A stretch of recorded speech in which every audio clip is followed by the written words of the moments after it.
இந்திய தொழில்நுட்பக் கல்லூரியான ஐஐடியை மலேசியாவில் நிர்மாணிக்கும் ஒரு பரிந்துரை குறித்து பிரதமர் டதஸ்ரீ அன்வார் இப்ராஹிமும் இந்திய பிரதமர் நரேந்திர மோடியும் விவாதித்தனர். பிரேசில் நாட்டில் நடைபெற்ற பிரிக்ஸ் உச்சநிலை மாநாட்டின் இடைவேளையில் அவர்கள் இதனை விவாதித்தனர். ஐஐடி கல்லூரிகள் இந்தியாவின் முதன்மை நிலை பொறியியல் மற்றும் தொழில்நுட்ப கல்விக் கழகங்கள் ஆகும் என்பது குறிப்பிடத்தக்கது. உயர் தொழில்திறன் வாய்ந்த பட்டதாரிகளை அக்கல்லூரிகள் உருவாக்குகின்றன. புத்தாக்கத்தையும் அவை பெரிதும் ஊக்குவிக்கின்றன. உலகளாவிய முதன்மை பொறியியல் கழகங்களின் வரிசையில் ஐஐடி கல்லூரிகள் எப்போதுமே சீரான வகையில் முன்னிலை வகிப்பது குறிப்பிடத்தக்கது. உத்தேச ஐஐடி கல்லூரி உட்பட கலாச்சாரம், சுற்றுலா மற்றும் கல்வி பரிமாற்றம் வாயிலாக மக்களுக்கு இடையிலான தொடர்புகளை மேம்படுத்துவது குறித்தும் அத்தலைவர்கள் விவாதித்ததாக பர்னாமா செய்தி வெளியிட்டுள்ளது. வர்த்தகம், முதலீடு, இலக்கவியல், தொழில்நுட்பம் மற்றும் தற்காப்பு ஆகிய துறைகளில் ஒத்துழைப்பை மேலும் விரிவுபடுத்தும் வாய்ப்புகள் உள்ளதாக அவ்விரு நாடுகளும் கருதுவதாக அன்வார் தெரிவித்தார். இலக்கவியல், பொருளாதாரம், செயற்கை நுண்ணறிவு தொழில்நுட்பம், மாற்று எரிபொருள் மற்றும் விண்வெளி தொழில் ஆகிய துறைகளில் முதலீடு செய்ய இந்திய நிறுவனங்கள் ஆர்வம் காட்டியிருப்பதை தாம் வரவேற்பதாகவும் அன்வார் குறிப்பிட்டுள்ளார். தலைநகர் செராஸ் 2½ மைலில் உள்ள செராஸ் தமிழ் பள்ளியின் நடவடிக்கைகளுக்கு இடையூறாக இருக்கும் மேம்பாட்டு நடவடிக்கைகளால் பள்ளியின் சுற்றுச்சூழல் பாதிக்கப்படுவதாக கூறி பெற்றோர்கள் பதாகைகள் ஏந்தி ஒன்று திரண்டு நேற்று தங்கள் ஆட்சேபத்தை தெரிவித்தனர். நேற்று செராஸ் தமிழ் பள்ளி அருகே ஒன்று திரண்ட அவர்கள் பள்ளி மாணவர்களின் பாதுகாப்புக்கு முக்கியத்துவம் வழங்க வேண்டும் என்று கேட்டுக்கொண்டனர். நீதித்துறையின் பணிகளில் தலையிட முயற்சி நடைபெறுவதாக கூறப்படுவதையும், நீதித்துறை நியமன விவகாரம் தொடர்பாக நிலவும் சர்ச்சைகள் குறித்தும் புலன் விசாரணை நடத்துவதற்காக அரச விசாரணை குழு ஒன்றை நியமிக்கும்படி பண்டான் நாடாளுமன்ற உறுப்பினர் டத்தஸ்ரீ ரவிசி ரம்லி உட்பட 9 PKR நாடாளுமன்ற உறுப்பினர்கள் கோரிக்கை விடுத்துள்ளனர். அக்குற்றச்சாட்டுகளை நிராகரிப்பதற்கு அரச விசாரணை குழுவை அமைக்க வேண்டியது மிக அவசியம் என்று அவர்கள் குறிப்பிட்டுள்ளனர். கடந்த 2007ஆம் ஆண்டில் நடைபெற்ற வி. லிங்கம் வெளிநாடா ஊழல் மற்றும் 1998ஆம் ஆண்டில் நிலவிய அரசமைப்பு சட்ட நெருக்கடி போன்ற சம்பவங்கள் பொதுமக்களின் நம்பிக்கைக்கு பெரும் பாதிப்பை ஏற்படுத்தியது.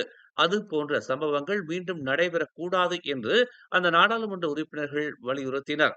தற்போது நீதித்துறையில் நிலவி வரும் காலி இடங்கள் மற்றும் நீதித்துறையில் பணியமர்த்தும் முறை குறித்து மக்களிடையே நிலவி வரும் ஐயப்பாடுகளை அகற்ற அரச விசாரணை குழு அமைக்கப்படுவது சிறந்த வழியாக இருக்கும் என்று ரவிசி குறிப்பிட்டுள்ளார்.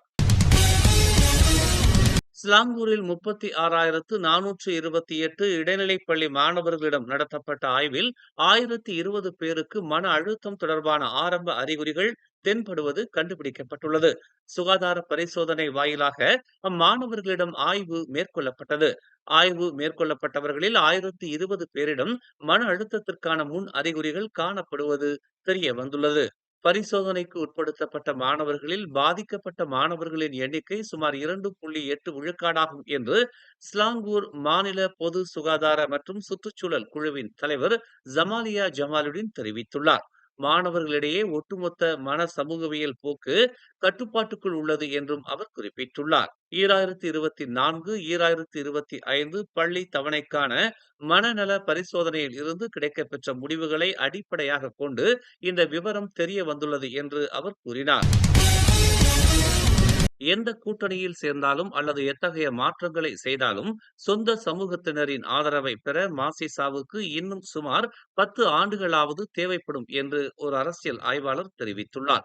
இந்த 10 ஆண்டு காலகட்டத்தில் சீனர்களின் ஆதரவை மாசிசாவினால் நிச்சயம் பெற முடியாத நிலை தற்போதைக்கு நிலவுவதாக டாஸ்மானியா பல்கலைக்கழகத்தைச் சேர்ந்த ஜேம்ஸ் சின் என்ற அரசியல் ஆய்வாளர் தெரிவித்துள்ளார்.